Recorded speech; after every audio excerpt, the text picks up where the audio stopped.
Olá, bom dia. Começando mais uma semana e a partir de agora você confere as principais informações da nossa cidade no Notícias de Jacareí. A gente começa trazendo a você os números relacionados ao coronavírus aqui no município. Na última sexta, atingimos a marca de 1.844 casos confirmados. Infelizmente, até aqui já são 117 óbitos. E o número dos casos suspeitos também voltou a subir. São 1.044 que aguardam o resultado do exame. Já o número de pessoas recuperadas continua o mesmo. São aí, então, 1.501 pessoas. Sobre o tratamento hospitalar, dos casos confirmados, 17 pessoas estão internadas, sendo 8 em UTI. Já dos casos suspeitos, 21 pessoas estão internadas, sendo 10 em UTI. Lembrando que os números são atualizados diariamente nos canais de comunicação da Prefeitura e também aqui na TV Câmara. O dia 1º de outubro é a data limite para que pessoas com deficiência ou mobilidade reduzida possam pedir a transferência a uma sessão eleitoral especial para votar, então, no dia 15 de novembro. Confira mais detalhes na reportagem. O eleitor que tiver algum tipo de deficiência ou mobilidade reduzida pode pedir até o dia 1º de outubro a transferência para votar em uma sessão especial de sua localidade na eleição do dia 15 de novembro. Basta encaminhar o pedido pelo site do Tribunal Superior Eleitoral ou entrar em contato com os 2 cartórios de Jacareí nestes telefones. As sessões especiais são espaços adaptados que oferecem a esses eleitores maior acessibilidade, comunidade e segurança. O número de pessoas aptas a votar que têm deficiência ou mobilidade reduzida representa menos de 1% do eleitorado nacional. Em 2018, foram adaptadas no Brasil mais de 45 mil sessões eleitorais. Em Jacareí, não há dados sobre o número de eleitores deficientes, mas se levarmos em conta o número percentual nacional, podemos supor que este número na cidade seja de aproximadamente 1.100 pessoas. Em 2020, Jacareí terá ao todo 171.850 eleitores, sendo 82 mil na zona eleitoral número 62 e 89 mil eleitores na zona 396. O total significa um aumento de quase 6% em relação ao pleito de 2016. Também por causa da pandemia, o Tribunal Superior Eleitoral decidiu excluir a biometria das eleições municipais. Os eleitores serão identificados pela forma tradicional, com o documento com foto. Essa medida se dá porque não haverá a possibilidade de higienização com frequência do leitor biométrico e pelas filas que provavelmente serão formadas em algumas sessões. A Prefeitura de São Paulo divulgou na última semana dados da segunda etapa do inquérito sorológico realizado com alunos da rede municipal de ensino. Os dados mostram que a proporção de assintomáticos, que são as pessoas contaminadas pelo vírus, mas que não apresentam sintomas, subiu para 69,5%. Essa pesquisa é usada como base para ser determinado o retorno das aulas presenciais nas escolas. E entre os dias 10 e 15 de setembro, deve ser realizada então a terceira fase desse inquérito, abrangendo alunos da rede estadual e privada da cidade de São Paulo, para só daí saber então quando de fato as aulas presenciais poderão retornar aqui no nosso estado. Nas eleições deste ano, a votação irá começar às 7 horas da manhã e vai até 5 da tarde. A mudança foi necessária por causa da pandemia do novo coronavírus. As eleições municipais estão marcadas para o dia 15 de novembro em mais de 5 mil municípios. Nas cidades onde houver necessidade de segundo turno, ela irá acontecer em 29 de novembro.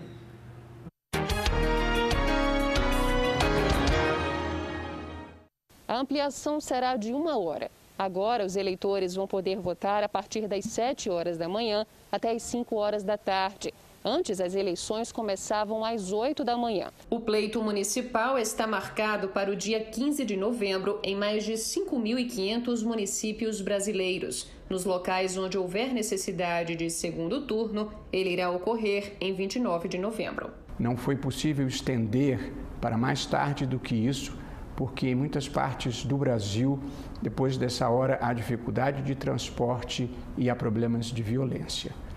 E, após ouvir a consultoria sanitária, o Tribunal Superior Eleitoral estará reservando o primeiro horário de 7 às 10 horas da manhã, preferencialmente para as pessoas maiores de 60 anos que já estão no grupo de risco para a pandemia da Covid-19. O presidente do TSE também reforçou que a Justiça Eleitoral vai receber doações da iniciativa privada de equipamentos de segurança, como mais de 7 milhões de máscaras, quase 2 milhões de proteções faciais e mais de 1 milhão de litros de álcool em gel. Nós estamos fazendo todo o possível para conciliar, na maior medida, a saúde pública da população com as demandas da democracia. Votando nas eleições municipais que você define o destino da sua cidade e, em última análise, os rumos do Brasil. Vote consciente.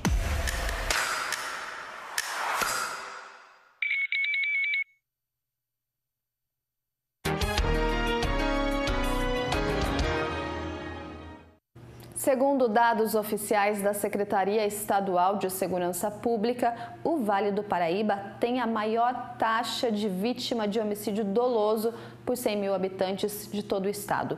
De acordo com os números divulgados, a taxa de 12,33% referente ao período de agosto de 2019 a julho de 2020 é 110% maior que o da capital, que está em 5,87%. Com isso, o Vale consolida 10 anos de liderança no ranking de taxa de homicídio em território paulista. Infelizmente, um ranking negativo. Notícia triste aqui para a nossa região do Vale do Paraíba. O e-Título é um aplicativo que, além do título de eleitor digital, traz diversas funcionalidades aos usuários. Acompanhe mais informações.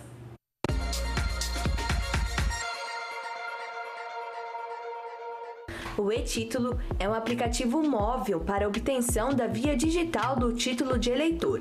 Permite o acesso rápido e fácil às informações do eleitor cadastradas na Justiça Eleitoral. Apresenta dados como zona eleitoral, situação cadastral, além da certidão de quitação eleitoral e da certidão de crimes eleitorais. Agora, é possível entrar com o número do CPF sem precisar lembrar do seu número do título de eleitor. Outra novidade permite que os eleitores se cadastrem como mesários voluntários e o conteúdo se tornou acessível para pessoas com deficiência. O aplicativo é grátis e pode ser baixado para smartphone ou tablet, nas plataformas iOS ou Android. Após baixá-lo, basta inserir os dados pessoais. Para mais informações, acesse o site do Tribunal Superior Eleitoral, tse.jus.br.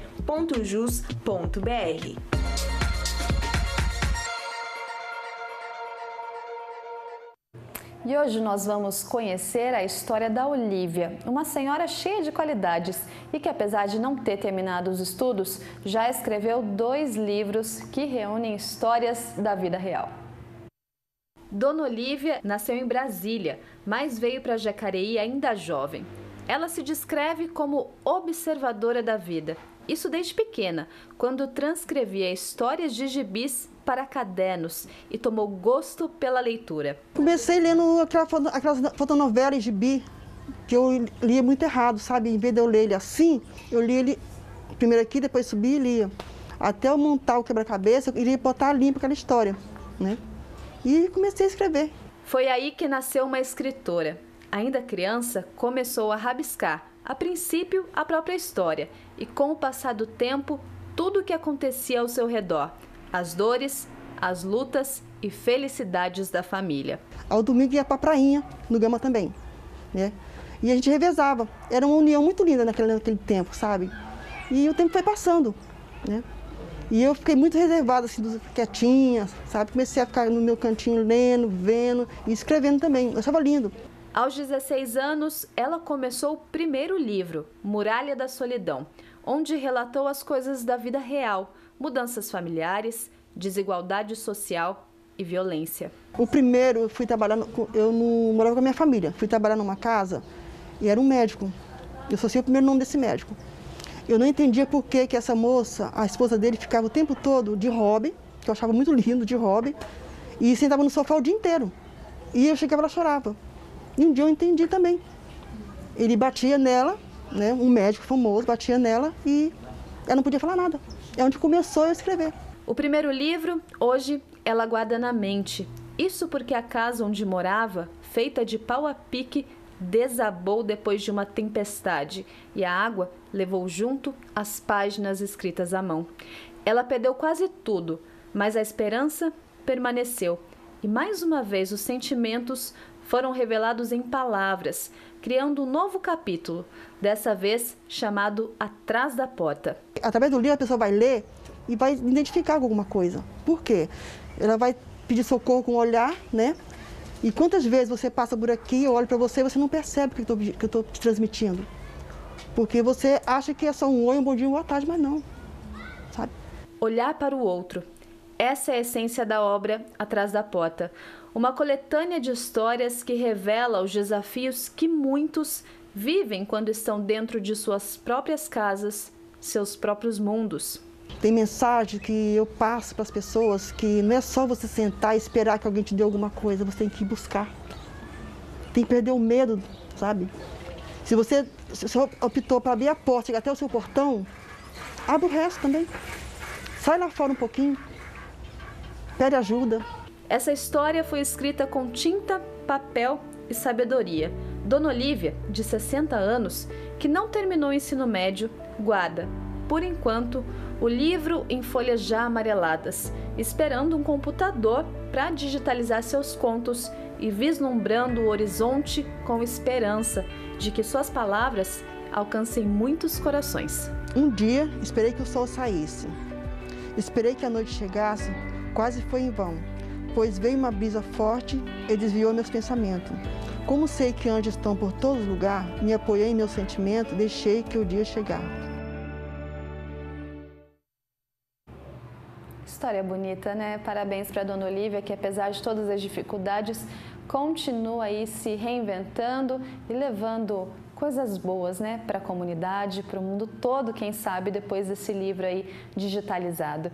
E com essa história a gente fica por aqui, lembrando que mais informações do Poder Legislativo você acompanha no nosso site e para acessar todas as informações relacionadas ao coronavírus em Jacareí, acesse jacareí.sp.gov.br. Boa semana para você, se cuida e até amanhã. Tchau!